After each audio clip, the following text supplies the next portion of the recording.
हिमाचल प्रदेश में लग रहे स्मार्ट मीटर को लेकर किसान लगातार विरोध कर रहा है। वहीं पावटा साहिब के लोक निर्माण विश्राम गृह में भी रविवार को किसानों ने एक बैठक की और विरोध जताया और कहा कि स्मार्ट मीटर लगने से किसानों को भारी नुकसान होगा। बैठक में ये फैसला लिया गया कि पहले भी किसानों ने यहां धरने प्रदर्शन किए हैं। आने वाले समय में और धरने प्रदर्शन किए जाएंगे। संयुक्त किसान मोर्चा के प्रदेश अध्यक्ष तरसेम सिंह सगी ने बताया कि 2 महीने पहले किसानों ने स्मार्ट मीटर के विरोध में रैली निकाली थी और एसडीएम पावटा को ज्ञापन दिया था, लेकिन समस्या अभी भी जस की तस बनी हुई है। सरकार उनकी मांगों को नहीं मान रही है। आज बैठक में ये फैसला लिया गया कि अगर सरकार समय रहते बिजली मीटर योजना को रद्द नहीं करती तो किसान चुप नहीं बैठेंगे। उन्होंने कहा कि केंद्र सरकार पहले भी किसानों के साथ सौतेला व्यवहार कर रही है। वहीं अब हिमाचल प्रदेश में भी कांग्रेस का रवैया किसानों के लिए ठीक नहीं है। किसानों की अनदेखी करना सरकार को आने वाले समय में भारी पड़ सकता है। इसके साथ ही बैठक में ये भी फैसला लिया गया कि इस बार समय रहते गेहूं की खरीद भी शुरू की जाए ताकि फसल पिछले वर्ष की तरह बर्बाद न हो। इसके साथ साथ आवारा पशुओं की समस्या और टिप्परों के आतंक पर भी प्रशासन लगाम लगाए। आज जो बैठक है हमारी हर महीने की तरह 9 तारीख को मीटिंग करते हैं, यहाँ पे बैठक कही है इसके बारे में।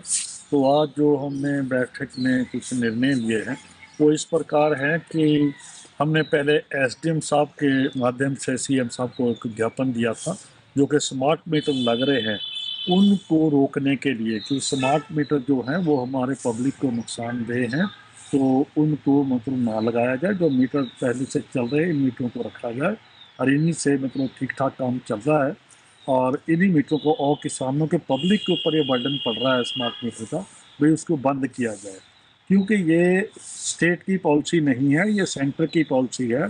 तो हमारी सरकार को चाहिए कि भाई सेंटर की ये गलत पॉलिसी को ना माने और जो पहले से मीटर चले उनको रखें। स्मार्ट मीटर से सारे नुकसान ही नुकसान है, कोई फायदा नहीं है, इससे पब्लिक सारी नाराज होगी। अभी तक हमारे को इसके बारे में कुछ भी निर्णय नहीं लिया गया, न कुछ भी हमारे को नहीं बताया गया।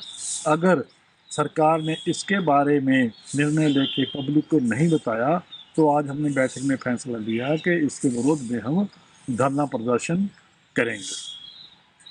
अलावा जैसे इस बार धान की मंडी जो थी वो 15-20 दिन लेट खुली थी, जिससे कि किसानों को बहुत ज़्यादा परेशानी आई है और हम रिक्वेस्ट करते हैं कि आगे जो गेहूं की फसल आ रही है उसमें मंडी को टाइमली खोला जाए, जल्दी खोला जाए ताकि किसानों को परेशानी ना आए। हमारा जो अच्छी क्वालिटी का अनाज है वो हमारे हिमाचल की पब्लिक को ही खाने के लिए मिले, तो बाकी हरियाणा में या उत्तराखंड या पंजाब में बेचने के लिए ना जा पाए, यहीं पे बेचे, यहीं पे खरीद हो उसकी, और ताकि हमारी पब्लिक को उसका फ़ायदा हो, किसानों को भी परेशानी ना हो। इसलिए रिक्वेस्ट है सरकार से इसके ऊपर ध्यान दिया जाए कि मंडियाँ जो भी है फसल के मुताबिक टाइम से खोलने की कृपा करें।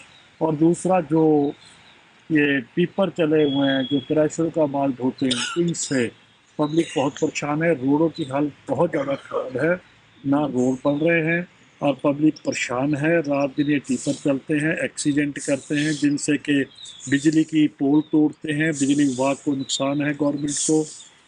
आईपीएच के पैप तोड़ते हैं टिप्पर, जो आईपीएच को नुकसान है, उसके साथ साथ पानी की समस्या जो है वो किसानों को, पब्लिक को रहती है।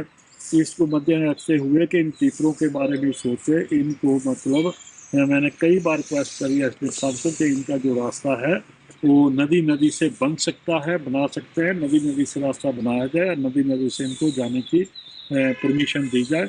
और बाकी रोड पे जो पब्लिक आना जाना करती है जिसमें इनके कारण से एक्सीडेंट भी होते हैं, वो आम पब्लिक के लिए रास्ता है। रास्ते जो रोड बने हुए हैं वो 10 टन की क्षमता से ज़्यादा के नहीं है और ये 40-50 टन लेके गाड़ियाँ चलते हैं, जिससे रोड एकदम ख़त्म हो गए हैं।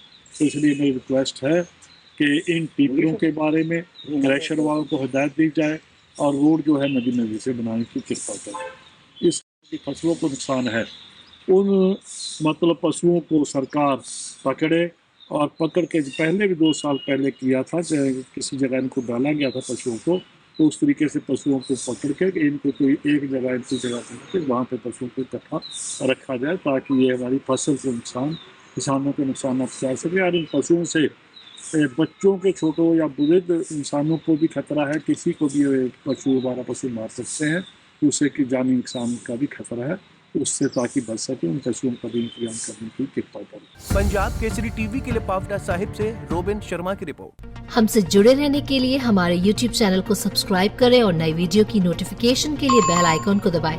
अगर आप ये वीडियो Facebook पर देख रहे हैं तो लाइक जरूर करें और ज्यादा से ज्यादा शेयर करें। इसी तरह के और भी अपडेट्स के लिए फॉलो करें हमारा Instagram पेज himachal.kesri।